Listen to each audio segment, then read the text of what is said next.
Congratulations on completing Next and crossing the bridge into a new world, a world with lots of opportunity. Opportunities to think differently, to learn, to explore, and to make a real difference in your organization. Let's face it, we as people around the planet, not just your company, have gone through a ton of change. In the last 5 years, society has transformed and digitalized faster than the last 100 years combined.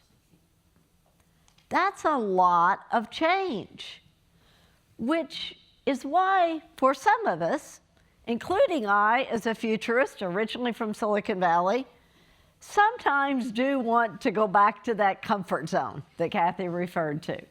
There are times, let's face it, we're human, we want to hide away. But that's not really a good option, because the world will continue to grow. Satya, the CEO of Microsoft, expects that in the next 5 years, we will change even more than we have in the last 5. We're embarking on building a whole new society, which, in my view, is a good thing. Because let's face it, there are some things in the past that haven't always worked so very well. So we, as future-ready leaders, have an opportunity, with our open-mindedness, with agility, in collaboration, to embrace this change. My goal for the next hour is to inspire you to think positively about the future and getting to that North Star, and to agree, ultimately, that change is good, and we're in a new good world, and to understand some perspectives on where AI and technology in general can empower people. People are the key. The technology is the supporting factor.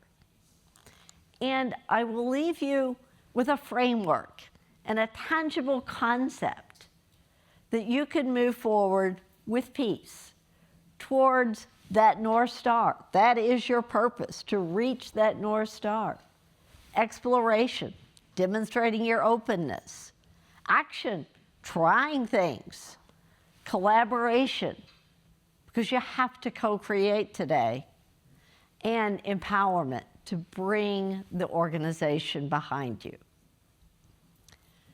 You all are in a unique position, and a very fortunate position, because you are ultimately the gateway to unlocking the most valuable resource within Swiss Re: human capital, the people. In this world of massive change, the one factor that is the most valued in any organization today is people. Korn Ferry did a study at the beginning of the year, and they looked at all of the different investments that companies in all industries make, from finances to innovation to technology to even real estate. And they concluded that the most valued capital investment was in HR, human resources. Valued on a global basis at 1.2 quadrillion, whatever the heck quadrillion is, dollars. That's people, not tech, not anything else. The other interesting thing that I loved about this story is that further investments, doubling down on that investment has more impact than anything else. For each dollar, euro, franc, kroner invested in people, you have the potential to have almost 12 coming back. That's like 120 some odd % return on investment. The question and the opportunity for you all as the keys to this valued resource is how can you choose the right investments? How can you really empower and unleash the creativity of these people? And in today's world, with so much happening, it starts with a very simple step. And that is for you as HR leaders within your own team, understand your individual employees. Understand their goals, their mindset, their challenges, their views.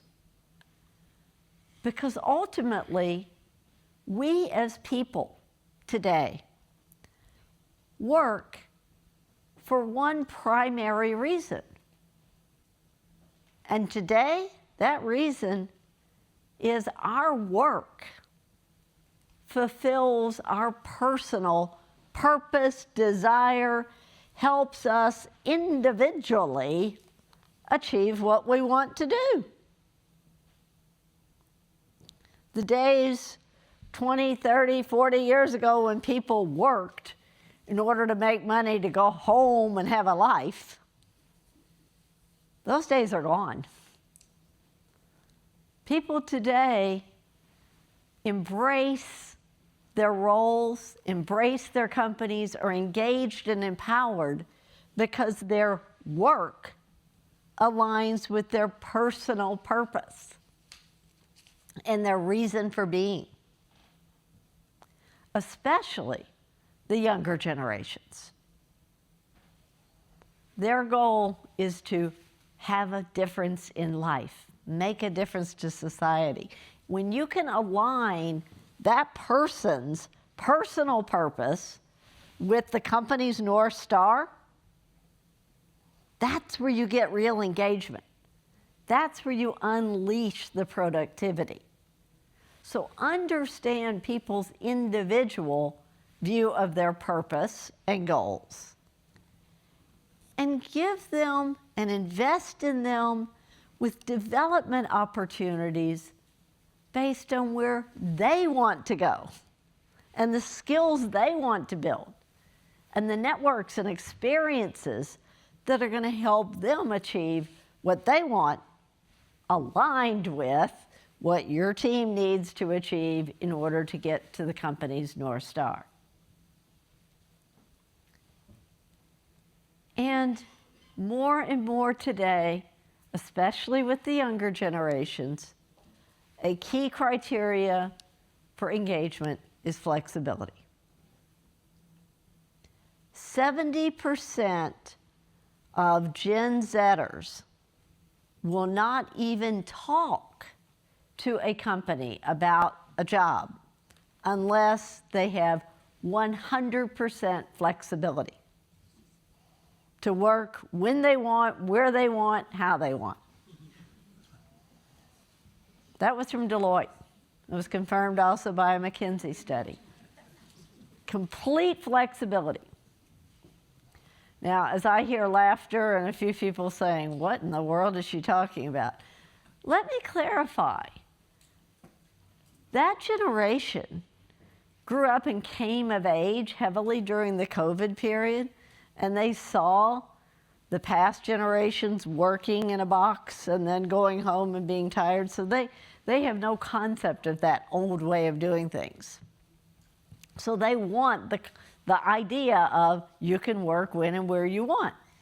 Now, when I say when and where you want, or work from where you're most effective, as PwC calls their program, that doesn't mean saying, you're hired, have a good career, see you later.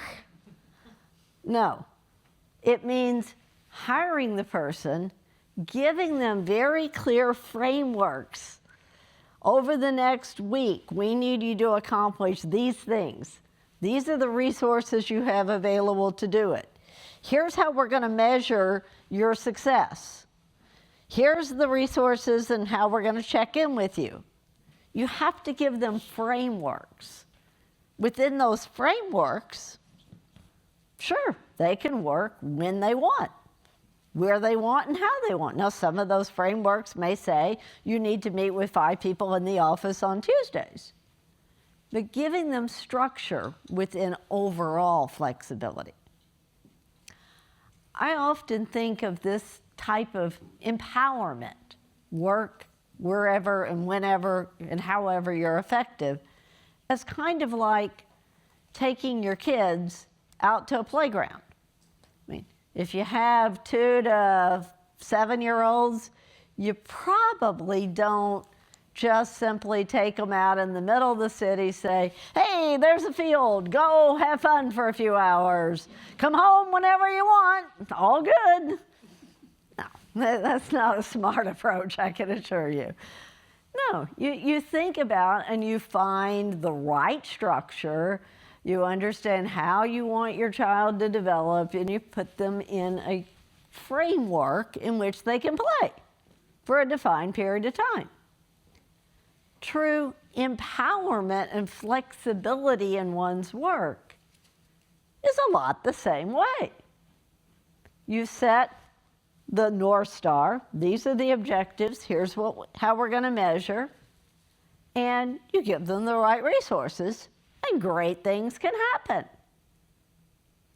That's where you can really stand out over the competition by truly engaging people the way people want to be engaged. Today, about 25% of people working in all industries across Europe are actively engaged. That's a quarter of people are actively engaged. A quarter of people are totally, completely negatively disengaged. They're actually working against the company. The other 50% are just kind of going along with the flow. So you have the keys to really engage people the way they want to be engaged, achieving their purpose, aligned with your purpose, with flexibility and clear objectives. In this world in which we're living today, that's where you're going to get the productivity. That's where you're going to get opportunities to bring in new people that can take you faster to that North Star. So those are a few perspectives from my open viewpoint of how the world is changing. Excellent, excellent. Just one reflection from what I heard, it sounds like you're starting to process that maybe we as leaders need to really role model and demonstrate that agility, that open-mindedness, that risk-taking, that flexibility of work where you're most effective. If your people are in the office, maybe that's where you should be more. So that's an important part of future readiness, is demonstrating ways to adapt, including ways to leverage the power of technology, including AI. Now, when I speak about AI to many audiences, there's usually somebody in the room that begins to cringe, thinking, oh my God, it's that big bad wolf that's going to come and take our jobs and be the end of the world. No, I agree with you. It is not a big bad wolf. It is not an animated object. AI is basically a technology that's been under development for 30 years in some of the largest research institutions. It's built based on I's and O's and numerical algorithms based on data. It's kind of like, in my description, It's a tool. It's a kitchen knife-oriented tool. It helps you to do things just like a good paring knife helps you to cut vegetables. It is a tool just like a knife that if you put it in the hands of somebody with negative intent, it can hurt somebody. AI is no different. It's simply a question of how you utilize this tool. And it starts with understanding what is it good at. AI, robotics, most tech actually, is really good at details. It's I's and O's. It's analytical. It can be programmed, developed to follow the same pattern repetitively over time for hours on end. So repetitive, manual, constant tasks that require heavy diligence, it's actually better at than people. AI has not been accused of having ADHD. It doesn't get distracted. It doesn't have to go to the bathroom. It doesn't need a day off. So things that require diligence, repetitive, details, expansive research, digging through, doing it over and over, AI is great for. And by using the tool for that, that frees people to do what we're good at. Because let's face it, most of us are not good at 24/7 going through data and doing a task. We are good at thinking differently, asking what if, getting together and collaborating, having fun and brainstorming. What might we do? We're good at taking our intuition and our experience over 20, 30, 40 years of work and applying it to the situation. And we're really good at understanding, developing, and demonstrating empathy with other people. We're good at the humanness. Just like the hugs and the love that I could feel in the room today, AI could not create that energy that we as people can create. So the companies that are most effectively and profitably utilizing AI today are those that recognize these two differences and are applying the technology to the things that people are simply not the best at doing. One of our clients is a global financial services firm based in San Francisco. And they had a bank of agents that were probably 200 of these people that were office-bound back in the days of 2015 to 2020, office-bound, doing nothing but processing applications, claims, reports, details from customers. They typically had a 7-week backlog from when somebody sent in their application for credit or claim to responding. So needless to say, in addition to working through this detailed on-screen job every day of get the thing in, look at it, review it, go back into different systems, back into different databases, try to get back to the person, they also got people calling and screaming at them constantly.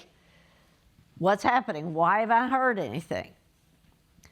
They found in 2019, they found that they had a turnover of about 90% within 6 months.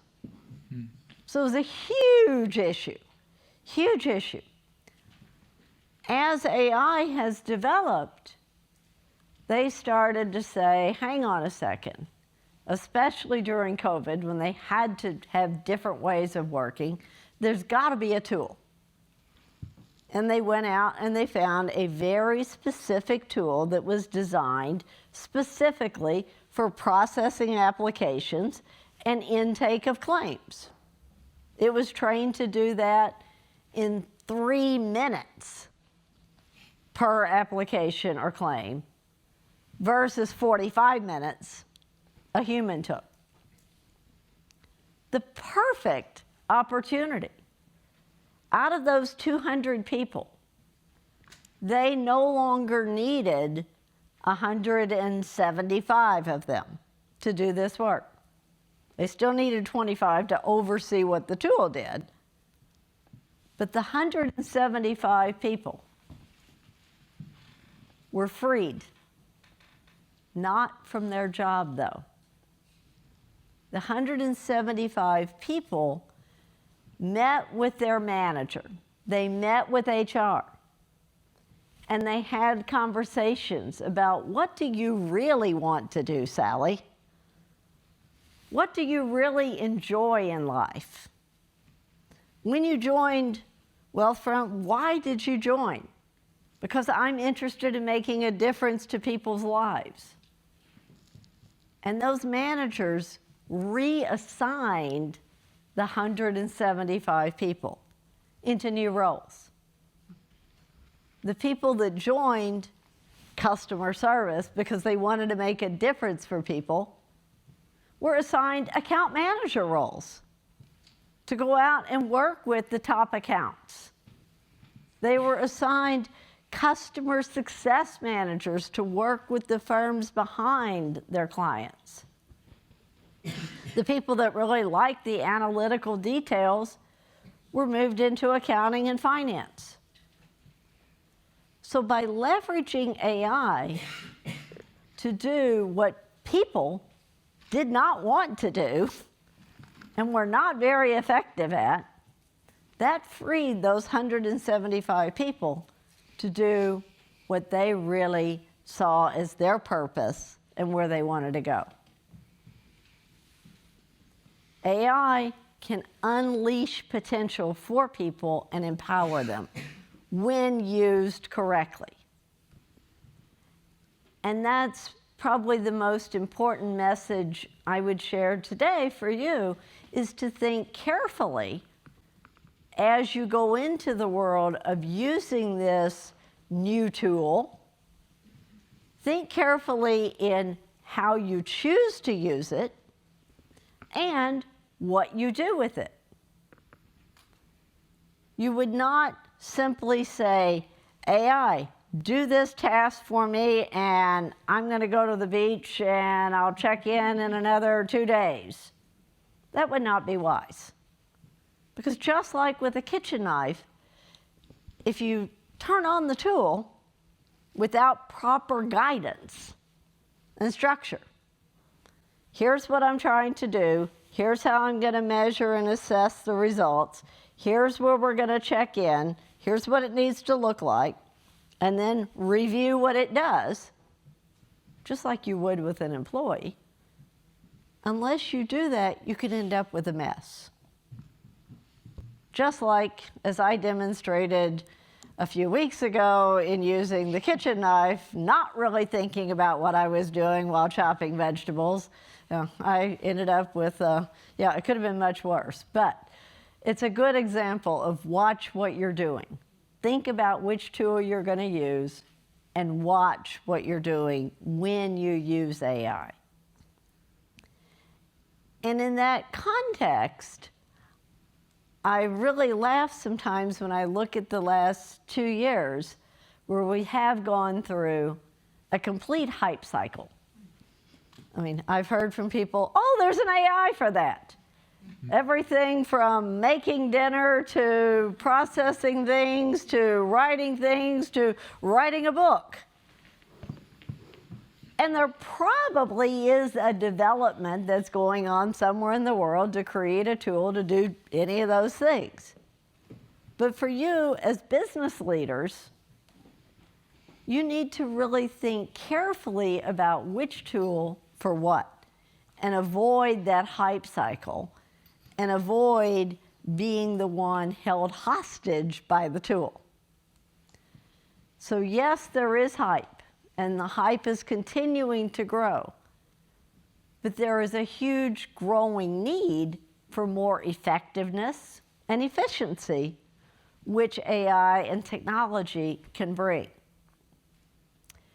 Last year, we did a study of 30 companies around the world, all different industries, on how they were actually gaining business results from advanced technology, AI being like 50% of that. And without exception, out of 30 companies, they all started the projects that paid off with one thing, and that was identifying the business problem for which they were considering AI. Start with the business. Start with asking, how might we solve this challenge? And explore openly with your teams the different types of approaches, some of which may be tech, some of which may not be. And then once you have brainstormed through and identified a few possible tools, the best way to determine what's the right one is to try it. There isn't a guideline or a rule book that is the perfect way to select an AI tool. If there was, it would be out of date tomorrow because all of this is evolving quickly. So identify the problem you're trying to solve. Then identify options, one or two tools that you can start small. Start simple with clear criteria to measure. Here's what we expect the tool to be able to deliver in 2 weeks, in 1 month. Let's utilize it, let's evaluate it, and if it's working, let's expand on it. If it's not working, no problem, we'll try another one. Try and explore. And ultimately, by acting, trying, and evaluating, you will find the right answers to solve the business problem. Technology is a tool. Using the right one to achieve the objective that's most aligned to your North Star, your purpose, in a safe way is the best way to move forward, especially in a world of change when you have much that you need to be thinking about and working with. And ultimately, technology is creating many opportunities. So the skills that you need and the skills you need to develop within your teams, and then support your business leaders to develop in their teams, those skills fall into 4 different areas. One area is technology skills. The World Economic Forum did a study the beginning of the year where they noted that 90 million new jobs will be created as a result of AI over the next 5 years. 90 million new jobs. Many people thought, oh, that's IT jobs, that's programming, that's development, that's data science. About 25% of that 90 million is in this area. So you do need to have people that understand the data and understand the tools. But most importantly, for your existing teams and 75% of new jobs and new skills, you need people that are tech savvy, that are able to use the technology. It's not that AI will replace people. However, people that do not embrace and effectively utilize AI are subject to being obsolete. So everyone, I believe, needs to be aware of and comfortable in utilizing AI intelligently. It starts with curiosity. Starts with people feeling trust from their manager, from their company, that they can explore safe tools and defining what are safe tools. There's open source AI, and those are fine for simple personal questions. But if it's an open source database that anybody around the world could tap into, you wouldn't upload your company's strategy to it. Versus the company version of a Copilot or other tool that clearly states on the screen it's the company version. That's a safe environment, just like your company storage of other materials. So being curious, but being aware of what's safe and what's not safe, and in utilizing, especially a Gen AI tool, being strategic in how you ask it for something. Just like when you ask an employee for something. A person who's good at delegating is very clear. I need to have X, Y, and Z done. It should look like this. Can you go off and provide it? It's the same in a ChatGPT or a Copilot. I'm working in this environment. I need to have this. Can you help me with it? So treat it like a person, if you will. But most importantly, think critically about what it comes back with. Because you are the human, and you need to use that intuition applied with the technology. The other skills that are becoming more and more important is firstly leadership, setting direction. There's so much change happening in the world for everybody. Your teams need for you to be clear on the North Star, the purpose. Here's what we need to achieve over the next year. Here's where we need to be in a month. Here's what it needs to look like. Be clear and be specific. And making those difficult calls. Helping people to understand how to look at things critically and make judgments.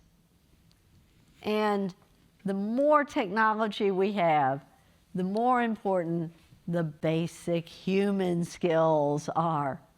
This is why people are the most important part of any organization. The people-human skills.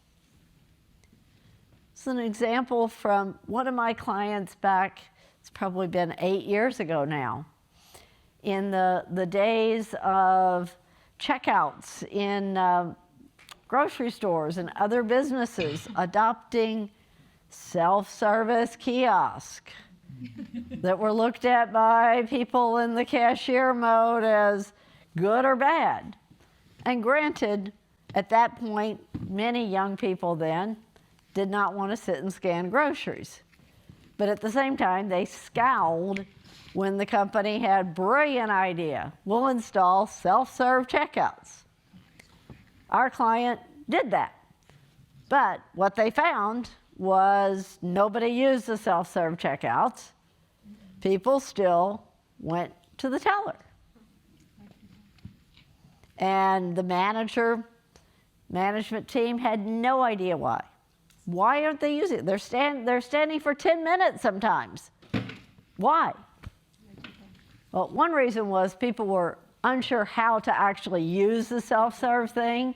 The first time we all did that, it's like, oh, I'm gonna make a fool of myself. Number two, more importantly, was people wanted to talk to a human. And so we suggested, why not talk to those cashiers and understand what they really would like to do? And some of them said, I joined Tesco because I love food. I want to be a nutritionist. I believe in the product that we offer. They developed those people into food connoisseurs. And so there was an expert in poultry, an expert in produce, that then would talk to the customers when they would come in and help people with menu planning. Ask, how did that dinner for your husband go? Within 6 months, revenue went up significantly. Needless to say, customer loyalty tripled, and the people were happier. Use tech for what tech does well. Use people for what people do well.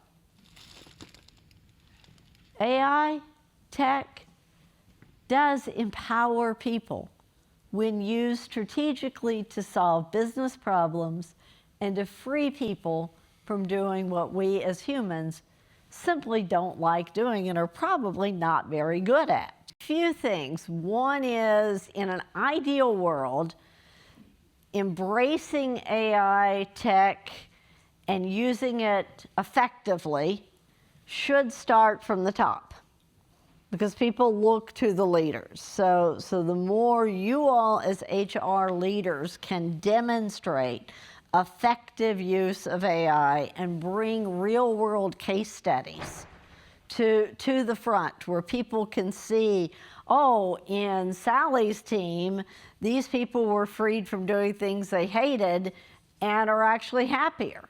That moves very quickly through the organization. So demonstrate it and be very clear on the guidelines. Most organizations today have an AI framework or an AI guidelines that make it clear, here's what you should do, here's what you shouldn't do, here's what you can't do, because it's exposing our private information. So those two things together can create more of that safe environment. I love the town halls.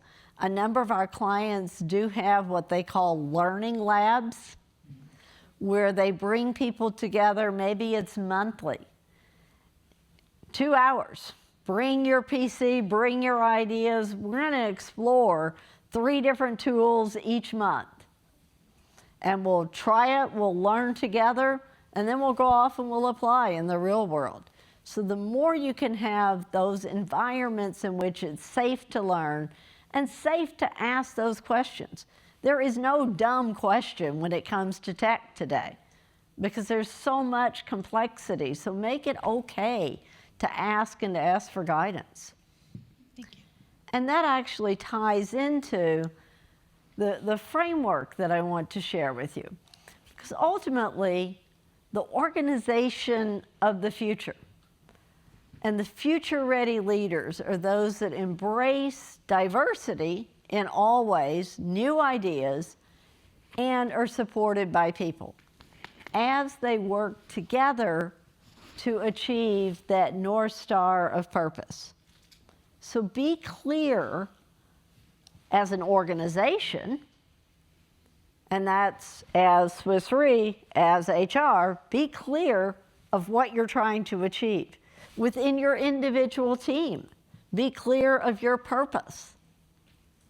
And as managers, you and others need to align your team's purpose with the purpose of the individuals. That's where you get that true engaged empowerment. When a person says, yes, I will do anything because this is going to get me where I want to be and help my company. So over the next 3 days, spend time talking about purpose and how you're going to have those conversations when you get back. Because once you know where you're going, then you have the opportunity to explore. What are the ways, the paths that we could take to get to that purpose? And what are the tools? And what are the processes we can use, whether it's a learning lab, whether it's experimentation, to actually explore how to use the tools to get to the purpose? And act quickly. Everything is evolving by the second. Try something small. Try it with clear expectations. This is how we're going to measure it over the next 2 weeks, month. If it works, great, we do more. If it doesn't, we don't. And definitely collaborate together. Sharing, learning, co-creating. There isn't one person that has all of the answers. It takes people with different views, different perspectives to indeed co-create the future for Swiss Re. And once you find something that is working, empower others. Start with setting the role model of leadership, empowering people through AI, and then encouraging others to follow that same process. You will actually receive after today a simple little takeaway or a handout, if you will, of these elements. And I would encourage you to build that into your organization as you go forward, because ultimately, the way to grow your teams and to reach that North Star is through engaged people, all working towards their own purpose, aligned with yours, exploring, acting, collaborating, and empowering the next level coming into the organization. So as you go into the next days, I hope you feel there's good news in the amount of change in the world. AI and tech will empower you and ultimately empower others, and you can move forward with peace. Peace of mind and peace of confidence that you have a structure that you can use in this world of change. So the next days, think about the purpose. Be clear and aligned where you want to be and where you want to be in the next 11, 12 months. Explore together and collaborate in order to move forward. Oh, well, it has been a pleasure to share ideas with you. I will be here through the break. If you have other questions, please reach out. But I give you every credit in the world for inspiring and being the one to lead resilience in this crazy world. So you're in a great position and look forward to the future-ready leadership. So take it forward. Thank you.